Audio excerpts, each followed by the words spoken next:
Ассаламу алейкум, балалар. Бүгін біз пайғамбарымыз, Алла оған салауат және сәлем берсін, үйреткен сүннеттерді бірге көріп үйренеміз. Келіңдер, көңілді және қызықты саяхатқа шығайық. Ерте тұрған адамға Алла береке береді. Ерте тұрған бала көп үлгереді және өзіне сенімді болады. Ерте тұру денсаулыққа пайдалы және тәртіпке үйретеді. Тазалық иманның бір бөлігі, ол мұсылманның көркі. Беті қолды таза ұстау сүннет амал. Күлімсіреу садақа, ол сауап әкеледі. Жымиған адам айналасына қуаныш сыйлайды. Жымию пайғамбарымыз үйреткен сүннет. Ол жүректерді жақындатады.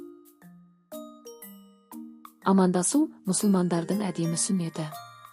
Алдымен амандасқан адам сауап алады. Ассаламу алейкум айту жүректерді жақындатады. Әрбір жақсы істі оң жақтан бастау сүннетке сай амал.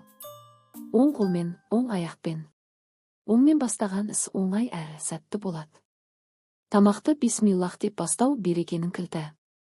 Бисмиллах айтқанда Алла ісімізге көмектеседі. Осы сөзбен басталған іс берекелі болады. Білім алу ертеңге жол ашатын кілт.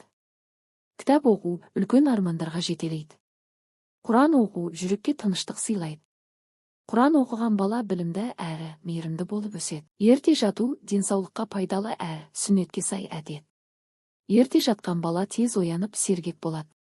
Бұл әдет ерте тұруға және күнді сәтті бастауға көмектеседі.